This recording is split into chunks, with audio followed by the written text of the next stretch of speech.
and welcome to season 4 of Schiffbauer Over Rocks. I cannot believe I've been doing this shit for so long, but 4 years, dude. something like that. COVID got a little warped there, but we got Matt Lane, owner, operator of House of Gains. It's a sports nutrition brand, correct? Yep, brand and store. And we got connected through a mutual friend of ours, Jesse Davis. Yep. He's a couple. We have Brent Lipka, too. Brent Lipka, too. Brent Lipka. Shout out to Brent. Big shout out. Shout out, Brent. Honestly, if I needed somebody, like, if you had to get a goon squad together, I mean goon in a very positive way. Someone you just trust. Yeah.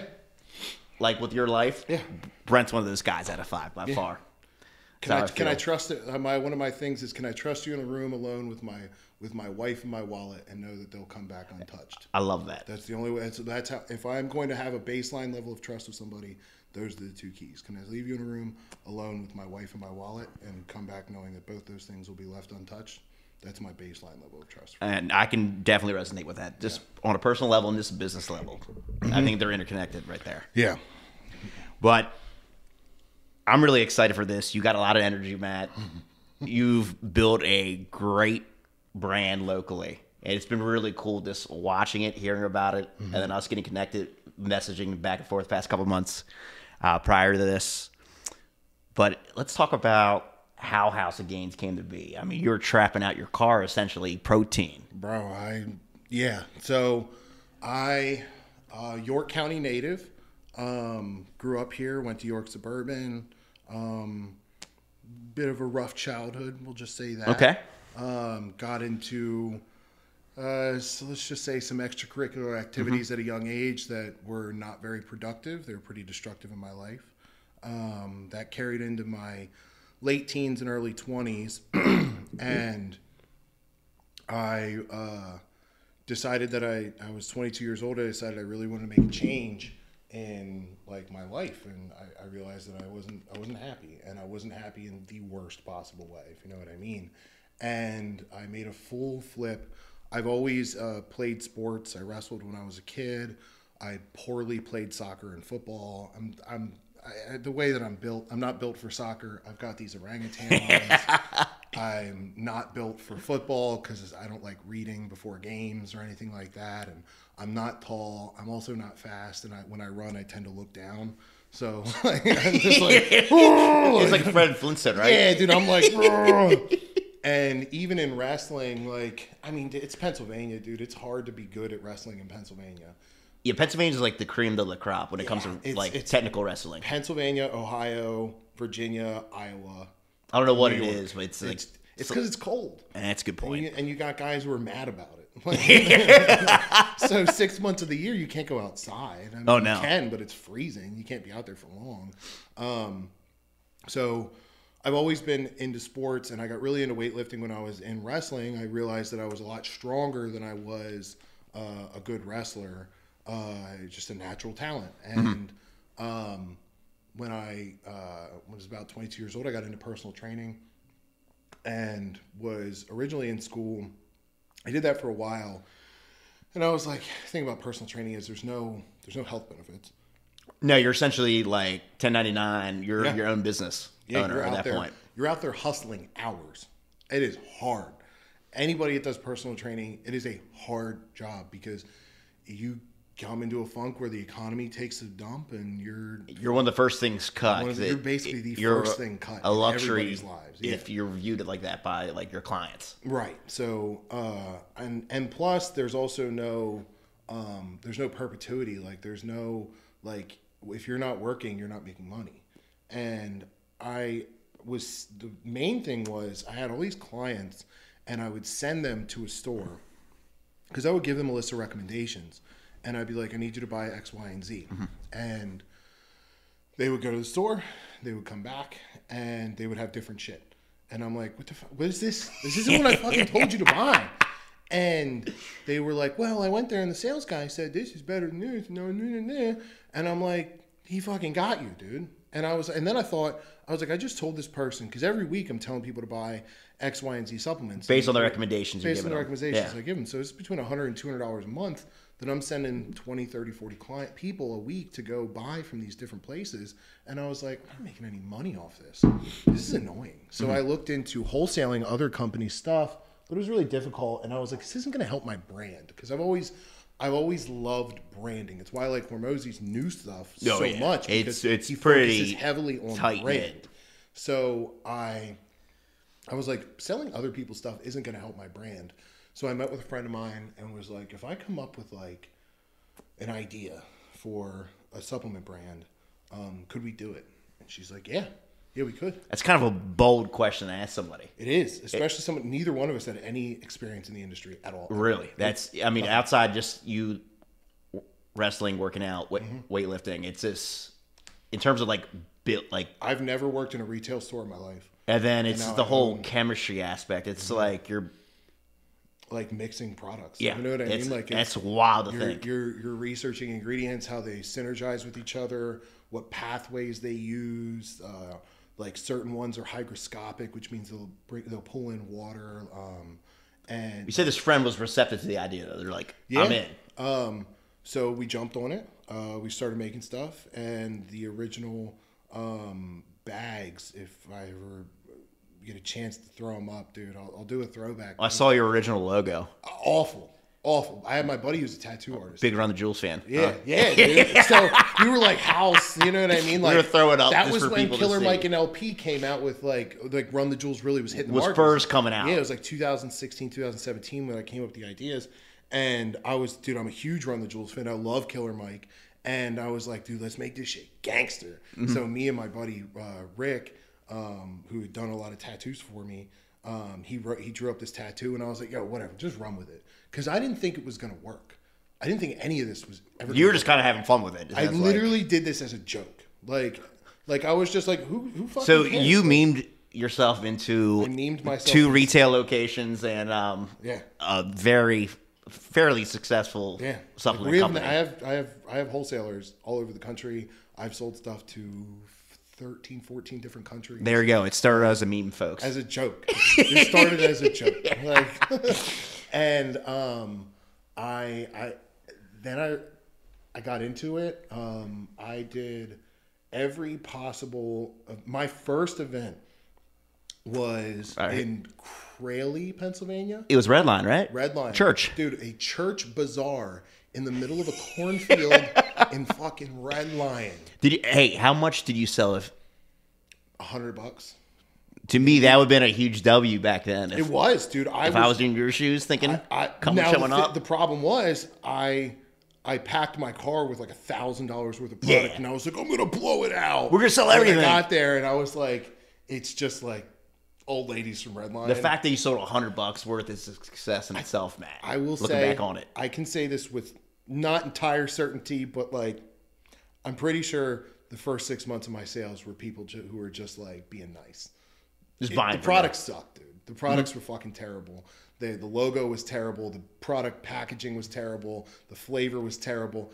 I think that people honestly just wanted me to win, and they were like, You actually think you had a legitimate like people first degree network, like this is my tribe and we're gonna fucking support him. Not just the people that know me, man. Like I will say York and the surrounding areas have a very like and the fitness industry in general is very supportive. I've been to events where I bought stuff that sucked. Like I was like, this is garbage. Here's $30. And bought it just because I was like, this motherfucker's out here doing what I did. You respect it, or you see yourself in them, or you know of them. Yeah, and sometimes I'll buy it and be like, by the way, you could do better. And they're like, thank you. And I'm like, I'm still gonna buy it. Mm-hmm. They're like, do you want it back? I'm like, no, dude. I'm like, I don't fucking care. I want you to take the money and reinvest it into the company and make this better. And so my first event was that, and then, I mean, dude, I had like plastic tablecloths type shit. And then we went around and you got photos for your own purposes of like stuff like this. Oh yeah, dude. That'd be way in the future, man. Way Looking in the back future, on it, the heritage. Like, look, I'm gonna frame it, dude. I'm gonna put it as in a you big poster and be like, this is like, because you always have the must be nice people. And they're like, oh, it must be nice. Right? You do whatever you want all day. You just pull up with all your followers. Yeah, and I'm like, sell this. Do you understand how much work went into getting to where I'm at now? And I'm like, I've had people be like, you're so successful. I'm like, no, I'm not. I know people that do a day what I do a month. Like, it's not, I'm not even remotely, I am. Success is all perspective. It's all in the eye of the beholder. Yeah. So I'm just like, listen, I'm successful for where I'm at. But even to where I'm at, to where I want to be is so much more work. And what it took for me to get from literally filling the back of a Subaru with fucking pre-workout. And dude, I would drive to Allentown. I would drive to Erie. I would drive to Philadelphia. I would drive to Hanover, to Annapolis, to Dundalk. I did 3 Dundalk? Trips. I did 3 trips to Dundalk. Dude. The number 3 bus is the only thing that leaves Dundalk. Dude, it is. I remember driving down to Dundalk because my friend Ethan worked at the Gold's Gym down there doing, he was like the big personal training manager guy down there. Yeah. And he was like, hey, just fucking, you know, because he's been my homie for years. He was like, come down. So I'd come down, and some people were buying it because they thought it looked cool, and some people were just like, dude, you gotta respect. I never wanted people. When I say like I think I got some, I don't want to say pity out of it, but I think people were like, this dude's hustling so hard. I feel obligated to respect it. And I'll just add to your point, Matt. I think it's a psychological thing. It's like if someone doesn't have the stones to do what you did, them buying into you is almost like buying into the process for themselves. Where like, I'm going to spend a little money on him. Mm-hmm. He's fucking crazy. I'm not going to fucking do it myself. But I get a little feeling, you know. It's some intrinsic thing that doesn't make sense logically, but it's like I'm buying stock in this guy, even if it's, I don't know. It's, you know. It's like a level, it's almost like a little bit level of respect. You know what I mean? Where they're just like, absolutely. I had guys who I grew up with who they're just like, bro, what the fuck are you doing? Where did you come from? The guy that if you met me in high school, I can 100%, and I can say this with absolute certainty because I have friends of mine from high school who have said it to my face. They're like, I've known you for 25 years. You are nothing like who I met when you were in high school. And that's probably the best compliment they can give you. It is, especially because I don't like who I used to be, and I'm getting much happier with who I am becoming now. Mm-hmm.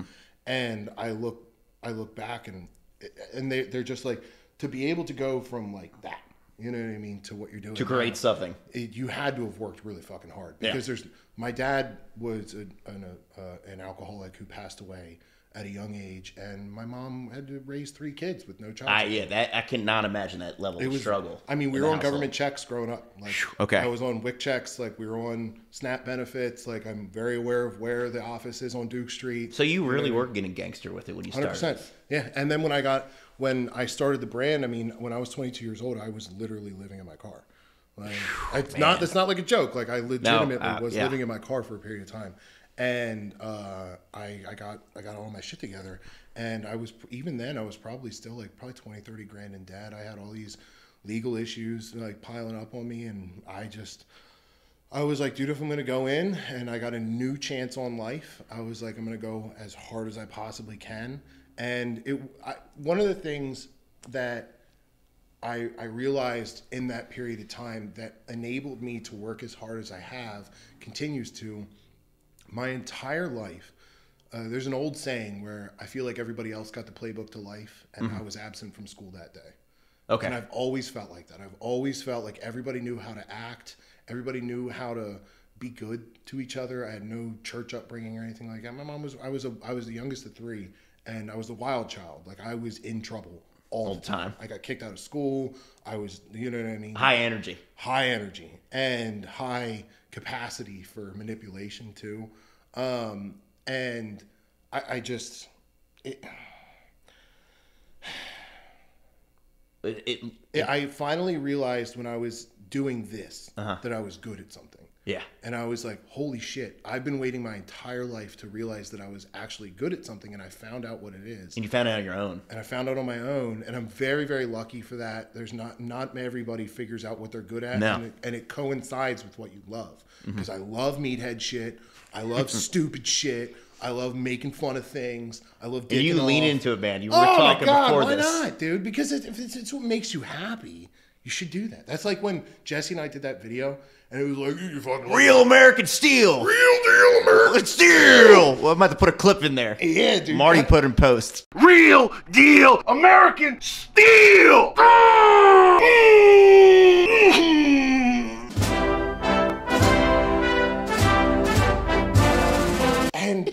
doing shit like that is so much fun. So like for me, once I realized I was good at this, I was like, holy shit, I'm good at it.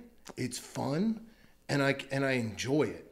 Like, because you can be good at something and it's fucking awful. Like, I know people you fucking hate it. Yeah, it's like nails on a chalkboard. Like, yeah, you can like, God damn it, you can show up, pull up, and do X, Y, Z. But at the end of the day, it's just like you slam the car door when you walk into your house, and you're like, oh my god, like fuck this. But I was like, you know what? And then I realized that I was like, if I can get to a certain point, and I mean this, if I can get to a certain point where like all my finances are solid, I have like all this discretionary income, now I can do the fun shit. I could do like, I look at guys like Rob Dyrdek. Rob Dyrdek is one of my hero entrepreneurs. He designed the life that he wanted. Yep. And he's actualizing it. And I think that's, for me personally, a part of entrepreneurship. It looks different for everyone. Design the ideal life you want, however that may look. Yeah. Building a fantasy factory. Yeah. That sounds fucking around awesome. doing meathead shit. Getting a bunch of steaks and cigars. Whatever it might be, having the luxury and ability to do so through the work. That's because everybody's got their own pathway to happiness. There's 1,000 roads to Chicago, but like, I just wanted to, I sat back and I'm very fortunate.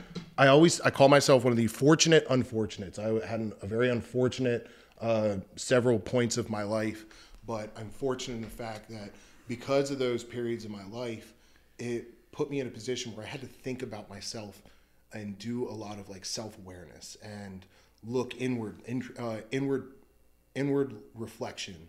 And I had to learn about myself because I was such a garbage human being. And I was like, it's been house cleaning forever. But I was like, I want to just figure out what I want my life to be. And I don't think many people get that opportunity. And no. I think they wake up because they're naturally principled or whatever it is. They just go about their life and then they turn around and they're 40 one day and they're like, like American Beauty with Kevin Spacey. Yeah. Didn't age well, but it is pretty damn good movie.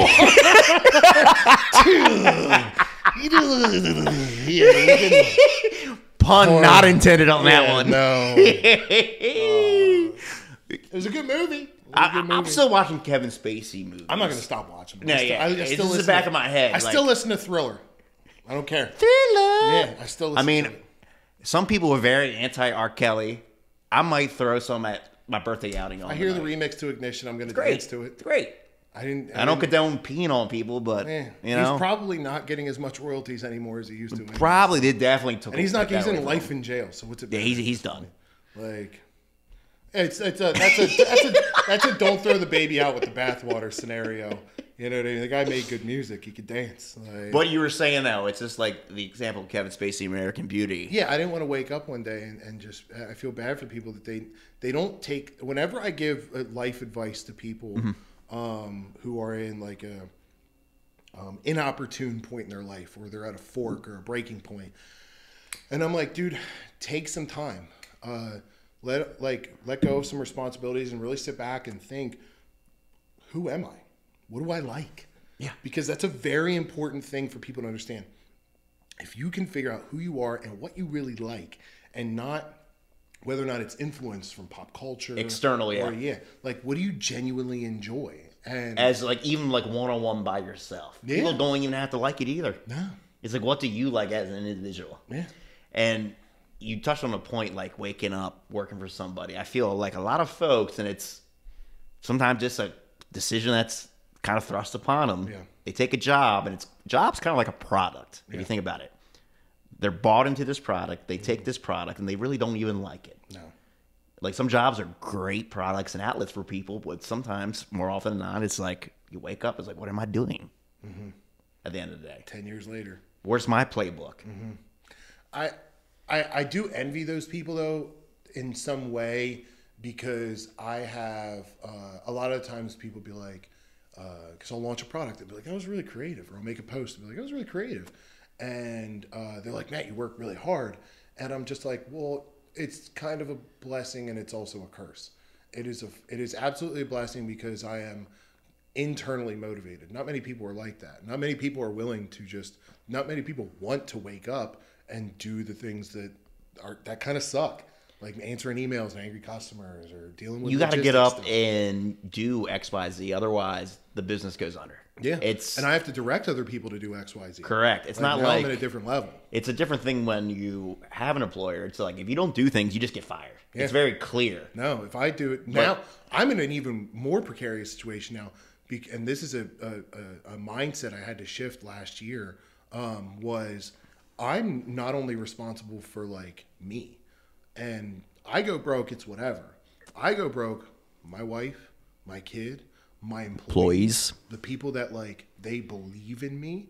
Now, like, would customers be like, "Oh, that sucks"? Yeah, but like, I have people that like they pay their rent with the money I put in their bank accounts for the work that they do for me. So like, I'm like in a position now where I understand. It's bigger than Matt Lane. It's bigger than me, dude, because there's people that believe in me, and I have guys that like they're behind me, and they're like, and if I screw it up, like, dude, they're dedicating time of their life. They're dedicating years and of hard work to me because they believe in the dream that I have.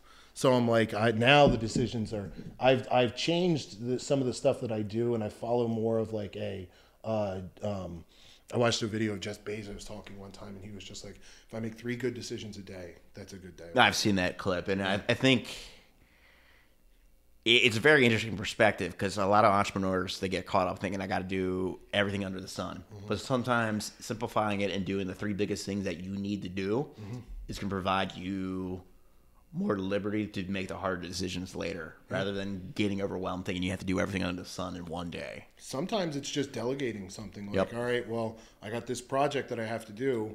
Do I want to spend 6 hours doing it, or I want to spend 30 minutes hiring somebody to do it? And yeah, do I lose the money, but I gain back the time that I can focus on these other 2 problems that need to be figured out now. Yeah. And I look at it as like, in the beginning it was all checkers. Now I'm chess. I'm playing chess now. And you have to with where you're Where I want to be as where I want to go. operator. Yeah. And it sounds like with your goals too, what you share with me off camera, than where you're at today as a business. Yeah. So after we started doing the brand, I was selling it out of the trunk of my car. I had this black Subaru Impreza with the word scumbag written across the back. Dead serious. I had a murdered out Subaru Impreza, black, like shadow black window tint. I was even a dumbass and tinted the fucking windshield. You couldn't see in or out of this thing, and neither could I. So I'm driving everywhere, and I have astigmatism too. I never wear my glasses. That's even better. So I'm like, every night it's like staring at a fucking star. I'm like, oh my God, and I can't see anything. And but I would pull that fucking Impreza around, man. I'd pop the trunk and I would just sell pre-workout, dude. And that's how I started everything. I went to any gym, any store, any fucking event. Anyone that was give you an offer, Anybody say let me yes. have a table. Any bodybuilding show, powerlifting event, fucking garage gyms. I didn't give a shit, dude. If you told me I could be somewhere. You were there. Because I knew this for one thing. I knew because I barely graduated high school. I went to summer school my senior year of high school. I fucking barely graduated. And I only took DL. I had 3 classes. I took English, diversified occupations class, and gym and geometry, and I still fucking failed. Like, I only had 3 classes plus DO. Like, and I still basically failed high school. And I to go to summer school. I took a couple classes. I took 1 business class, and the rest of my college stuff was all at Hack. It was just random gen eds, like psych and things like that. But I have no formal education at all. So when I started this, I was like, the only thing I really have is the gift of gab. The only thing I have is the ability to like sell you and I can your brand. talk. Yeah, I can talk. Sell you and the brand at least. Enough so, open the conversation up. Yeah, so like it was much. I could tell my story. I could tell people what I'm doing. I could tell them about the products and things like that. I had no knowledge of digital marketing. I didn't know how to do photography. I didn't know how ads worked. I didn't know how the algorithm worked. I didn't know how to get influencers. I didn't know none of this shit. No B2B networking skills at all. So You're totally naked. From naked. Just like what you perceive a business owner of your scale now have. Yeah. Company do it. You didn't have any of it. No. Not only was I naked, I was broke. So like I started everything with about $700 or $800. So which is nothing with nothing. Starting a business, especially with your developing product. Yeah. It's one thing if you're providing a service where it's just time. Yeah. But you need physical product, which costs money. And the $700 or $800 in the beginning shows, and the quality of the product. Run the jewels, baby. Bro, it was terrible. So I figured that because I don't have any money and I don't have any skills outside of being able to talk and show up, I have time. And Hormozy talks about it. In the beginning, your biggest asset is your time. Yeah. And later, you have to switch that. You know what I mean? Now you can't do as many things. It's how do you better allocate those resources? Right. So in the beginning, all I had was time. I had no other skills. So I was like, all right, this is what I'll do. And then it grew. We were going to try and at one point I wanted to buy a gym. And the place that I was working out of was falling apart. Which would make sense in theory. Yeah, in theory it does. But it's not. It's a lot of capital allocation. Okay. It's a lot of time. It's a lot of work. And in all honesty, they're not the most profitable thing in the world. Okay. So unless you got like 50,000 people who barely show up at a Planet Fitness. Right. Planet Fitness is, I will say this on camera, Planet Fitness is the best gym franchise that has ever existed in the history of the world. You've heard it here first, folks. It is literally, it is the most consistent across every facility. That's a very true point. I have a membership there. Mm-hmm. All the equipment is always properly maintained. It is always clean. It is always organized. They always have staff there. Yep. It is 24 hours and almost all across the country, 24/5 or whatever. It works for them now. Yeah, and they make health and fitness accessible and affordable to everybody. $10 a month, you can't beat that. So you really can't. It is, and the thing is, they did all these great things, which you would think that would be expensive. They're still the most profitable gym ever. Which is insane to think. Yeah, they sponsor the New Year's Eve thing. That's not a cheap thing. You know they can afford that. Yeah, I can only fathom what that would cost. Dude, tens of millions of dollars to sponsor the New York City ball drop. And they do it every year. But the gym that I was at ended up getting bought out, and it's a gymnastics studio now. And I was at this crossroads, man. I really wanted to see if I could take it to another level. I found a computer repair store over in Green Springs that was going out of business, and they were listed. So they repaired computers. I went in because I saw that their lease was like they were renting it out, and I was like, this place is still operational. Why are they listed? So I went in and found out that the owner was going to close the business, but he didn't tell any employees. So he was trying to get out of his lease. Getting somebody to sublet it. So I went in and I was like, listen, I'll sublet your lease for 9 months at X price. So you're still cut for the main. At least gives me like, we got it all figured out. And he was like, dude, just get me out of this. I'm losing like $8-9 a month. And he was like, I just got to get out. So we went in, we took over the space. And again, when we first opened the store in York, it was ghetto. Dude, so ghetto. We repainted the like everything. We repurposed old Radio Shack shelves. These Radio Shack shelves, you can't find, and racking systems for stores are expensive. That's what I hear. Ungodly expensive. One panel this big would be like $200-300, and that doesn't include the shelves that are $20 a piece. That's insane. So you're talking like, you know what I mean, 10 square feet of wall is like $400 or $500. I didn't have that kind of money. No. So you're makeshifting it. I went to Lowe's and cut MDF board, like that they would make cabinets out of, primed it, painted it, polyurethaned it. I did that. I made 200 of those shelves myself in my garage at night. I would go to the store, I would work, and then I would go home, and then I would work on the shelves. And that's what I did for months until I got it all done. And subsequently, a few years later, all that stuff's in the trash. I bought all new stuff. But I just wanted to see if it would work. And it did. Every month we grew. You know, for the most part, you have some ebb and flow. Oh, absolutely. But the trend line kept getting better and better. And I got to a point where I could hire people. Mm-hmm. And so I didn't have to work there anymore. And then I was like, all right, well, after a few years, I decided it's time to... let's see if we can expand. And that was probably the most challenging thing I've ever done, was open up the second store. The first store was, again, it was a Hail Mary. Who fucking cares? But here's the thing. You got the touchdown with the first store. Yeah. And I was like, I got to go for the second. So what was the challenges in the second store versus the first? Significantly more expensive. Got it. So it was like this is a different kind of ball game you were playing. So yeah, the first store I basically repurposed an old computer repair store, and it didn't really cost that much in the beginning. I kind of peppered it in. With this one, I took a location that needed a total rehab. Fun fact: after pulling away the firewall, we found mold everywhere. Oh God, Dude, it was tens of thousands of dollars in damages. That wasn't my fault. The landlord had to pick that bill up. well, that's good. But it delayed us 9 months. That's significant. Yeah. So it was just chaos. And to open a store, I wanted Lancaster to be, because York is very small. Lancaster's double the size. And I was like, all right, I built this store because I didn't rehab York until after I had built Lancaster. So I was like, I built this store, but like this isn't what I want my company to represent. So when we did Lancaster, I sat down with my wife and I was just like, let's do this. Let's start this whole thing over.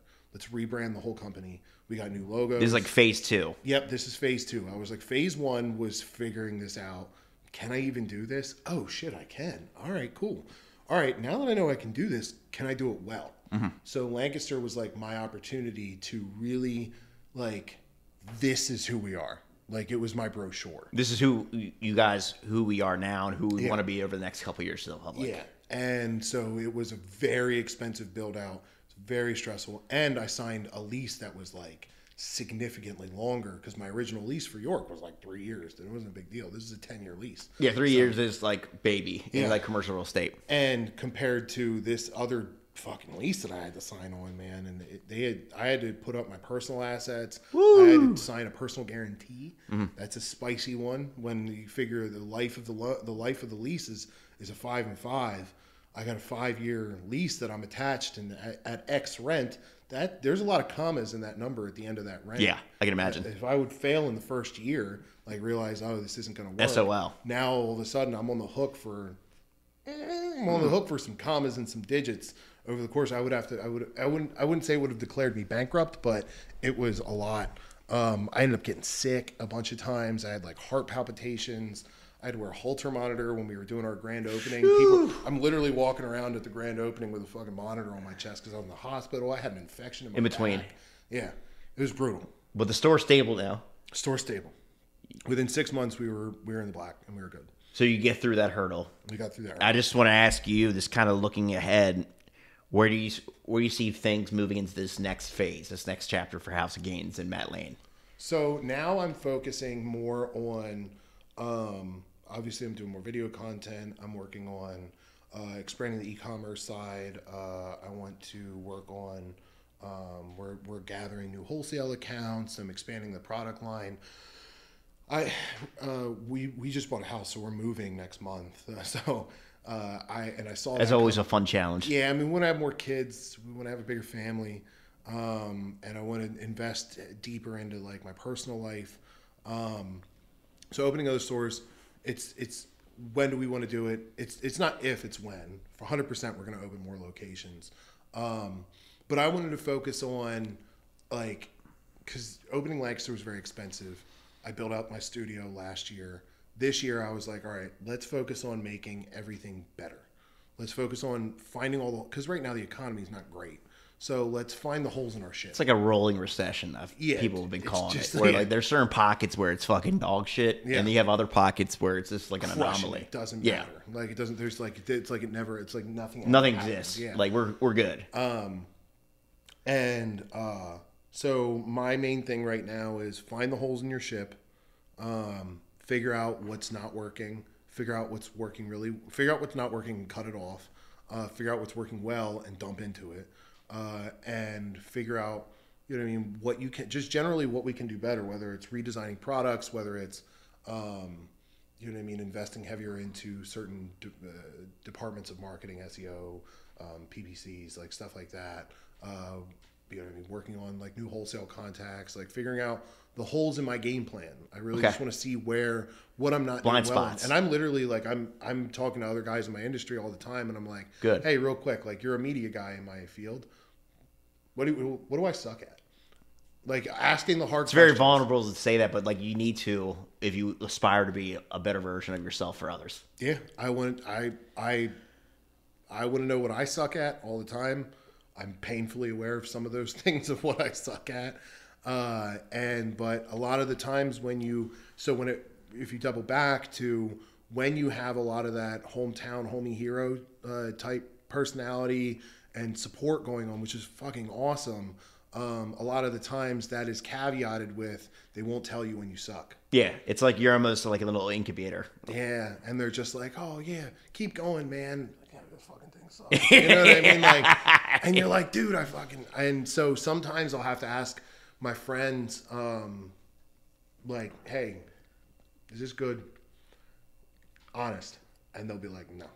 And I'll be like, all right, what's bad about it? What don't you like? Yeah. I know that's always subjective. Some people are like, oh, it's gay. And you're like, yeah, I know that you think it's gay, but like, this is what works. And the numbers say that it works. So, because then I have to do that too. So I have to compare, like, to justify he thinks your decisions. It sucks, but over here I'm selling more of this. Even if it might proceed to be suck. Yeah, but it still sells. There's pre-workouts that's what we see with ad sets like that are old and might seem outdated. If it's evergreen, I tell the client he's got one running 2 years that's evergreen. I'm like, we're not fucking changing this. Yeah, just keep because going. lead costs are relatively the same, and it's your highest performing ad on Facebook and Instagram. Yeah, we're not changing it. Yeah, if it's working, if it's not broke, don't fix it. If we're doing you a disservice if we change the formula up. Yeah. Matt, I know Marty over there signaling for last call. I know you talked about you were really honest and transparent today, and I really appreciate that because that helps folks out there. You talked about not having a playbook for yourself, but I think you just gave people out there a playbook who checked in and listened to this or watched it. With that being said, any kind of final remarks, any shout outs you want to give just to wrap this up today? Appreciate you coming on, man. Yeah, I'd love to do this again. Oh, I think we're going to be doing a follow up. Yeah, this was fun. I would say if a lot of the people that follow me and the company are younger men. You get younger women, but I know I look at the metrics and the majority of my stuff is younger men. And a lot of what I see is, especially with younger men of the generation behind me, the guys in their early 20s, because I'm in my early 30s, they think that they're supposed to be at a certain place in life by the time they're 25. Yeah. Just because unrealistic expectations of social media. Unfucking real, dude. You're not going to be Logan Paul. Yeah. So I personally don't want to be Logan Paul. No, dude, he's kind of a dildo. But, like, he's kind of a dildo. He's total dildo. He's a successful, he's more successful dildo than I am. Very profitable dildo. I'm a broke dildo compared to him. Like, at least he's a dildo with batteries in it. I would say that your biggest asset is time. Yeah. Gary Vee says it all the time. It's time. You don't need to be rich when you're 25. And the thing about those people are, you look at guys who are driving Audis and Bugattis when they're 24 years old. There's a couple things that play in line there. They have rich parents. Or they're not ethical. Yeah, or they're not ethical, yeah. No, I'm serious. Yeah. I had a conversation with my main guy I work with the other night. It's like people who like sell the Lambo lifestyle, they realize a lot of times their consumers are stupid or don't fully understand what they're buying, and it's just like you're taking advantage of. Here's a $100 course, and you'll get this Lambo too. And it's fucking sugar bud. It's like a lot of it's like this unethical behavior going on with guys who get rich quick. Yeah, which the fucking Paul brothers did with their crypto bullshit. Yeah, with CryptoZoo. SEC will be over after them soon enough. Yeah, I hope so, dude. Fuck those guys for that. Taking advantage of people is not a good idea. It's not cool. But my main thing is like those guys either have rich parents, they got very lucky because that happened with me. I feel like I got lucky. I hit a right time, right place, right time, right personality. It just all clicked. It's not luck. You did the activities and you had the opportunities present themselves. Right. So preparation met opportunity. That's what luck is. Correct. But for me, I still feel there's a bit of imposter syndrome there sometimes. That's okay. But they're rich parents. They got very lucky. They worked very fucking hard. Those are the three factors in that, man. And if you don't end up rich in in your 20s, you still have. I look at it like this. So I'm 33 years old. Hypothetically, I lived to 90. I had my entire life 2 more times to live. I've done a lot of shit in 33 What years. kind of wealth of experience can you gain in those 2/3 that you have not yet even experienced? Exactly. You look at guys like Buffett and Munger, and you're just like, how did they get there? And everyone's like, time. They made It's just time. They made it at that third cycle. Mm-hmm. You just let it recycle and keep moving, and recycle and keep moving, and move the chess piece over here and move it back over here. And I always tell people, it's just time. Just work on your skills, figure out what you love to do, and double down on that. The world is there's a million roads to Chicago. There's a million ways to make a buck. Like, figure out what you like to do and what you're willing to, and also what you're willing to do. And then just jump on that and figure out something that makes you happy. And the rest will sort of fall in its place. Be a decent person, pay your bills, pay your taxes. You know what I mean? Like, not that you fucking like it. I don't like ever doing any of that shit, but I do it. And Yeah, same. Yeah. So my main thing is that would be my closing thought, is definitely think about how yes, you've come so far, but look at how much farther You got to go. Yeah. And on that note, Matt, thanks for coming to Casa Cigars. It's been a lot of freaking fun. Yeah. This is tasty, by the way. They're pretty good. 25-year-old Brazilians. Nice. But on that note, we'll catch you next time. Thanks, guys.